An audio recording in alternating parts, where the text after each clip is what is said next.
The $451,000 turned this from a local story to this small town in Colorado to a national news item. You are listening to episode 282, bonus episode of the Community Broadband Bits podcast from the Institute for Local Self-Reliance. I'm Lisa Gonzalez.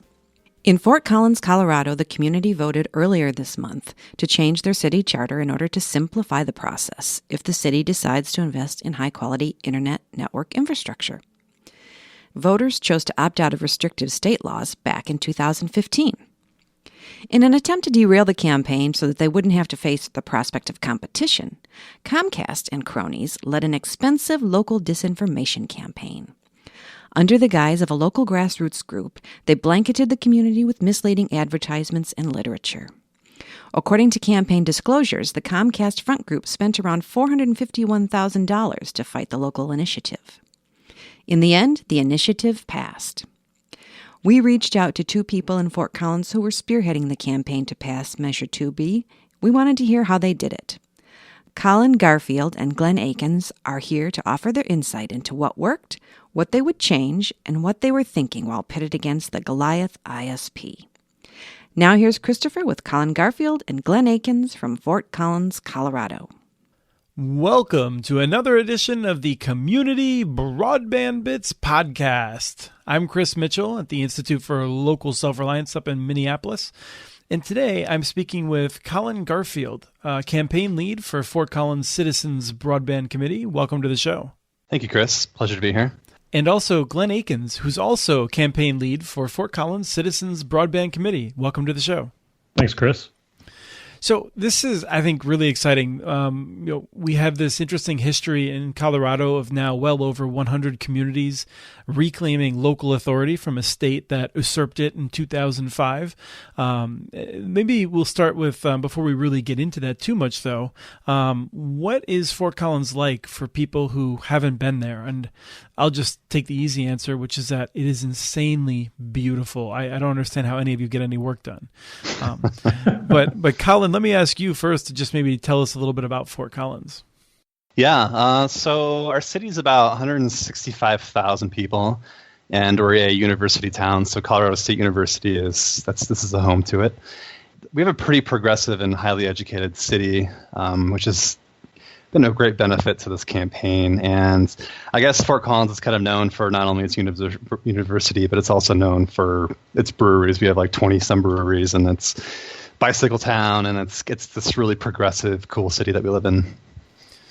Right. We actually did a podcast with your mayor previously. We'll have that in the notes along with this show for people who might want to go back and learn a little bit more about the undergrounding that's been done there. It's a remarkable place, I think, in terms of long-term decision making, which is kind of what we're going to be talking about. And Glenn, I think maybe you could provide a little bit of background on what's happening broadband-wise over the past 5 years or so in Fort Collins.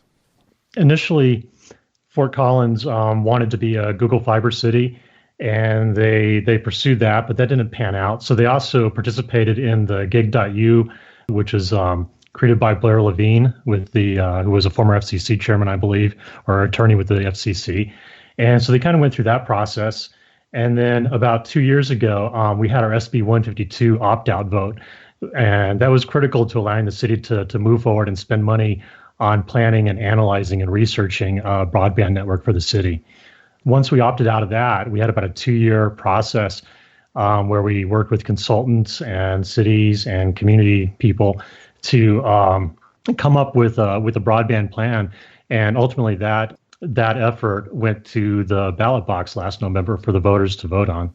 Right. Just a quick note, Blair was, I believe, the chief of staff, for people who are curious. But you're right, he started that Gig.U process, which got a lot of communities thinking about this. One other note, just a little bit of housekeeping, is sometimes people think that they would also be able to organize a referendum to opt out of their state barriers. And I just wanted to make sure it was clear to everyone that this is unique to Colorado. So, very unique. If you're in North Carolina, no such luck. You've been preempted. I'm sorry. But one of the things that's interesting is you've gone through 2 referenda now, and in the first one, which was just to opt out, the Comcast didn't really oppose it, I think, right? And then in this one, they did. Just maybe briefly give us a sense of what you were up against. Kind of the quick history about that is in 2015, when the original opt-out passed, we had an 84% pass rate, which is historic. Very few elections passed at that level. And as far as opposition, there was no formal citizen opposition or any formal Comcast opposition. Fortunately, the group that was supporting this was able to do so with a very small amount of money, and there really wasn't much pushback at all. And so, if you fast forward to today, or even a few months ago, there's much stronger opposition, and I think we can jump more into that in a second. Glenn, tell us a little bit about this the Fort Collins Citizens Broadband Committee. Under Colorado state law and probably most other state laws, the city itself isn't allowed to lobby for or against a ballot measure once it's been placed on the ballot. So the city wasn't able to help us with anything.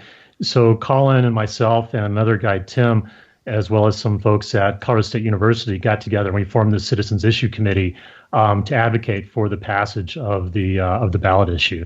And that's how the Fort Collins Citizens Broadband Committee got its start. When you say it, and either one of you could certainly jump in, you got together and started this group. I feel like we could spend a little bit of time in there. Did you already know each other? Did you meet through like a website like Meetup, or did you meet in a coffee shop? How did you all know each other and start organizing?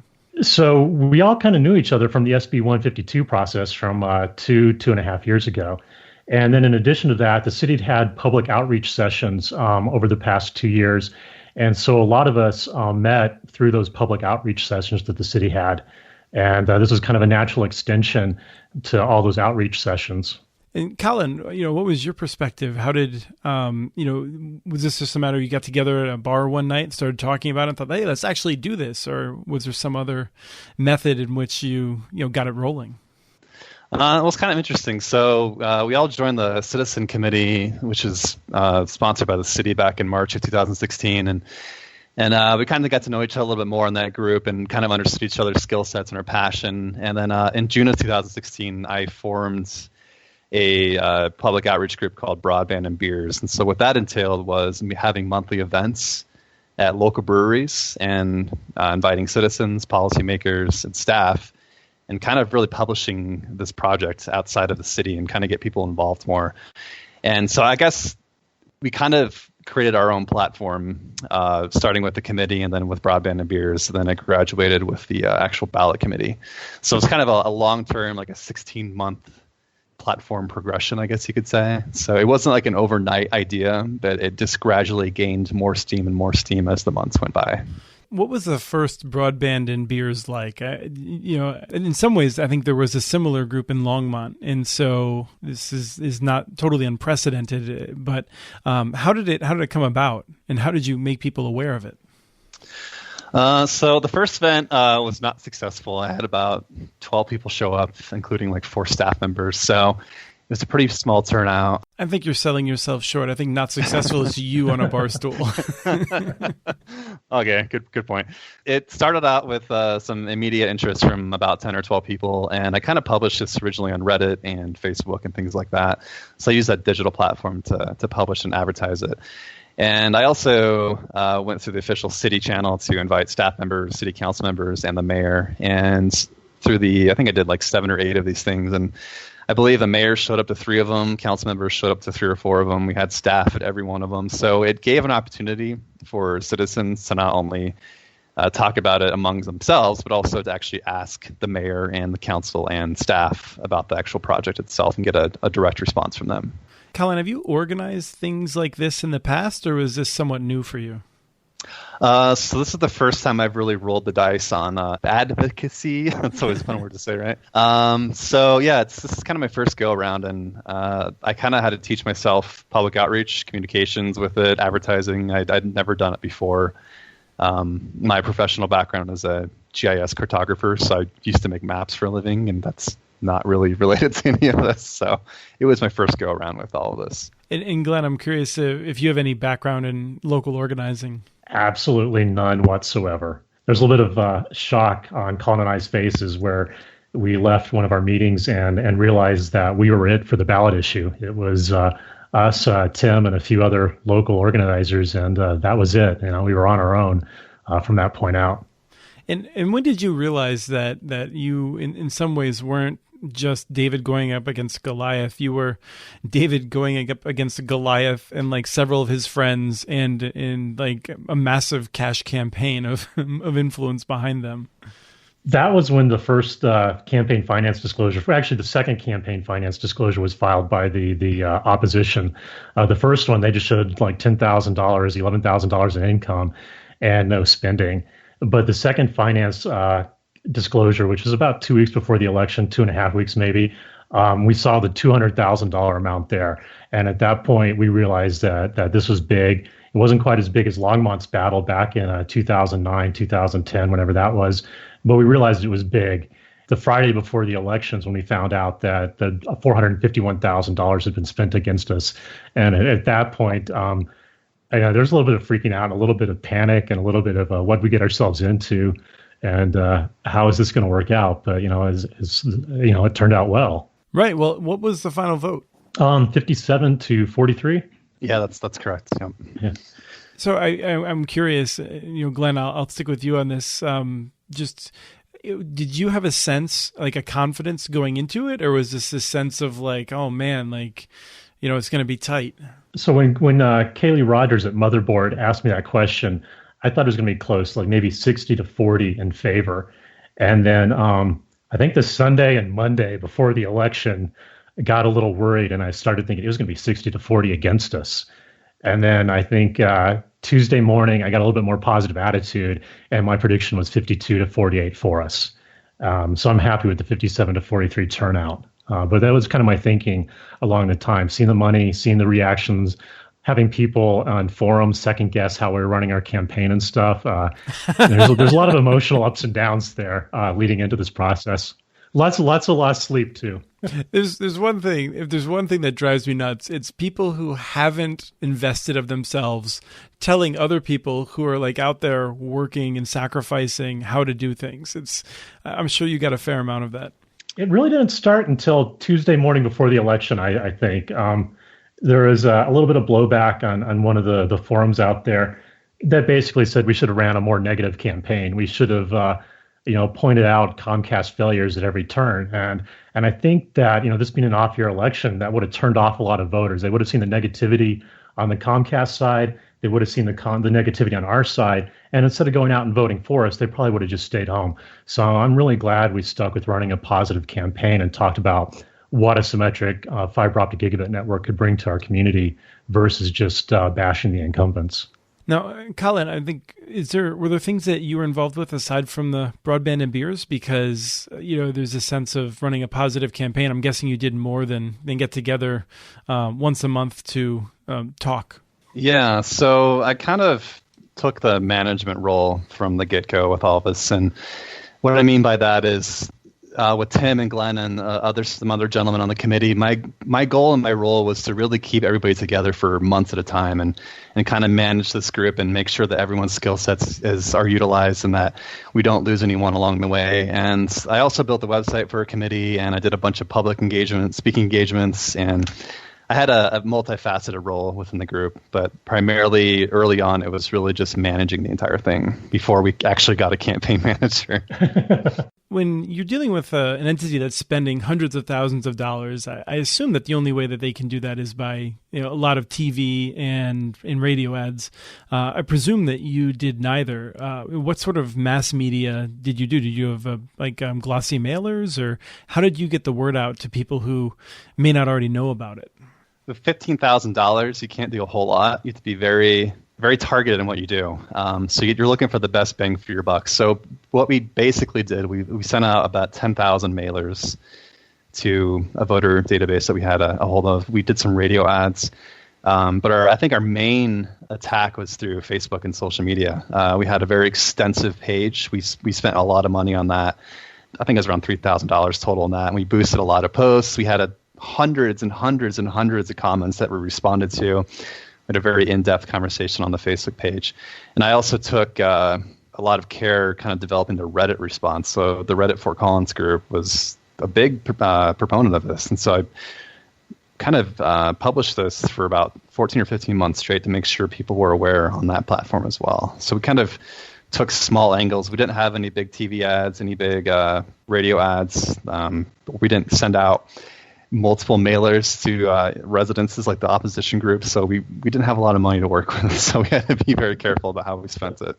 I think some people received 8 mailers from the opposition in their mailboxes over the course of the campaign.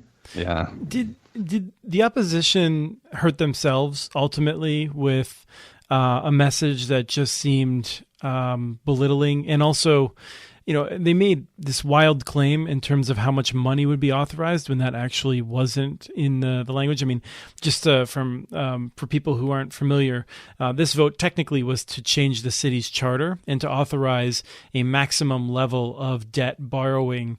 Not that the city was going to borrow that much, but that it had to pick a maximum amount. And so that was the amount that the city could borrow up to with whatever plan is developed in the coming year or years. One of the things that the Comcast-funded group did was they claimed that money was all going to be spent and wasted and wouldn't be available for roads and things like that. How do people react to those claims? The opposition framed it as we could spend $150 million on broadband, or we could spend $150 million on roads or schools or public safety. But the truth of the matter is that only one of those had a stream of revenue coming in to pay back the $150 million that would be borrowed, and that was broadband. If you wanted to spend $150 million on roads or schools or public safety, you'd have to find some way to pay back that $150 million you borrowed. So that was the big difference. And it's pretty easy to point out that if we build the broadband network, we have this separate revenue stream to pay it off, and that revenue stream is coming out of Comcast and CenturyLink's bottom line. It's not coming through new fees on electric bills. It's not coming through new property taxes. It's not coming through new tax increases or general revenues. Right. Colin, I'm curious if you have a reaction also. Yeah, so kind of going back to your earlier question, and like Glenn was saying, we were shocked when we saw the amount of money being spent. And at that time, it was terrifying, really. But in hindsight, I actually think it was a gift to us because it allowed us to really publish this to news media outlets, and we had dozens and dozens of people cover it. We had TV interviews, radio interviews, and I think people that may not have voted at all actually ended up voting because they were so sickened by the number being spent. So in short term, it was terrifying, but I think in hindsight, it actually was a gift to us, as strange as that sounds. The $451,000 turned this from a local story to this small town in Colorado to a national news item. And so we made Comcast hometown paper, the Philly Inquirer. We made ARS Technica. We made Motherboard. We've made all the Denver area stations.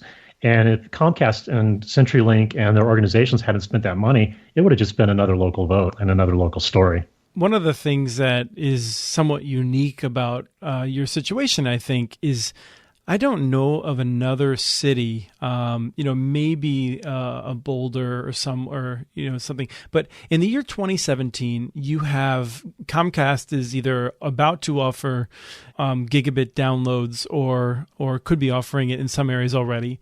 You have CenturyLink has built some fiber to the home, fiber to apartment buildings, perhaps in Fort Collins. It's a harder case to make that you're not getting investment from the big companies in a place like Fort Collins than in like Loveland nearby or other smaller towns. And so in that respect, you guys really knocked it out of the park by demonstrating this strong demand for something better than the big cable and telephone companies. And I just wonder if you could reflect on that a little bit. One of the big things we emphasized was that we wanted our citizens not just to be able to consume content, but we wanted them to be able to create content. And in order to do that, you needed the fast uploads. And the fast uploads just aren't there with either CenturyLink's DSL offering or Comcast gigabit offering in the city. The other thing that really helped us there with respect to Comcast gigabit offering is that it's $20 a month more here than it is in Longmont. And it also doesn't include unlimited data here, but it does include unlimited data in Longmont. So, the service in Longmont, $70 a month, where they have their own municipal fiber network. But to get that same service out of data cap in Fort Collins is $140 a month. And so we were really able to press the issue with the price discrepancy there between the cities that had their own municipal fiber network and the cities that doesn't. And I think that helped us too. Yeah, I agree with that. And I think the other thing too was developing messaging and key points for different demographics within the city. So rather than having this one umbrella statement saying this is why we should get gigabit, we really focused on adapting language to each, so the senior citizens, the students, the tech entrepreneurs, the small businesses, the average person. So we spent a lot of careful time crafting those messages to make sure that each angle was addressed and not just assuming that one message, that one size fit all kind of thing. Was there any specific approach or tactic you took that surprised you in terms of how well it worked or how it did not work? I guess when we first started doing the Facebook push, I thought maybe it'd be 50 people would follow the group and we'd have daily posts that maybe got 10 or 15 likes and a couple comments. When in reality, we ended up getting 550 people who liked the page. We had thousands of comments by the end of the campaign. We responded to most. That really blew me away. That the conversation was so in-depth and so critical. And the other part of that, too, is the opposition group had a Facebook page that was locked down. You couldn't join it. You couldn't comment. Their YouTube page was locked down.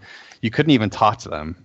And so they sent their trolls over to our page, and we still had a conversation with them when we couldn't even send our people over to their page. So, and the also thing that surprised me is that on Reddit, Fort Collins, and I know Reddit's, historically, quarterbacks and armchair theorists who they're always stigmatized as not, going in public and talking and actually making a movement. And this is by far the most energetic and high response topic we've ever seen in Fort Collins Reddit. And a lot of people came out and a lot of people interacted with it. We even had people organize a public sign waving on one of our busiest intersections, which for people who follow Reddit is mind blowing to me. So I think the digital platform was what really surprised me and the effectiveness of that. The organic reach of our Facebook post really surprised me too. I mean, the organic reach got up to the tens of thousands. We paid to kind of get the initial kickoff and get the message out there. But once the message got out there, people started sharing things, and our organic rate was tremendous too. Right, and we're talking about a city, with 140,000 people. 165, yeah. Right, so eligible voters, people who actually vote, 10,000 reach is a significant part of the electorate for an off-year election. Absolutely, yeah. Well, is there anything else that we should mention for people who I think are inspired by this and hopefully learning from it and trying to organize in their own communities? One thing I wanted to say is if you've never been through the election process before as an active participant and an organizer of a ballot issue campaign or something, you do need professional help. Hire a campaign manager. And your campaign manager should know graphic artists in the area. She should know how to place ads with the local newspaper, how to reach DJs to record radio ads for you, how to place ads with radio, how to write letters to the editor. You definitely need someone who's been through this process before and has the contacts for all these organizations that you're going to be doing business with, so that as volunteers who are trying to also do your day job, you're not wasting a lot of time trying to figure out how to place an ad with a local paper or how to place an ad or record a spot with a radio station. Great. That's terrific advice. Colin? Yeah, so I think it's really having the mindset of playing the long game. I mean, going through municipal broadband, it takes months, if not years, to really make progress. And don't be discouraged by lateral gains or small gains. It's a long game you need to play, and that patience is something I learned early on. That it takes incredible patience. And a couple other things I would recommend is really starting with that core group of people who are highly energetic, who know what they're talking about, who are very passionate about the subject, and then kind of develop that larger steering committee. But you want to have that core group is really important. And I guess a few other things is, unfortunately, in this world, it takes money. So lessons learned from my group, or our group, I should say, is you have to start your fundraising early. You have to identify your stakeholders, whether it's major businesses, universities, business groups, et cetera. And also a big one that I learned was that publishing documents and making emails from city council transparent and publishing those for people to know about and really creating that window of transparency so people can see the inner workings of the project and not just on the surface. It's very, very crucial too. We don't have a magical playbook, but we did learn quite a bit, and we're happy to discuss it with people in different communities.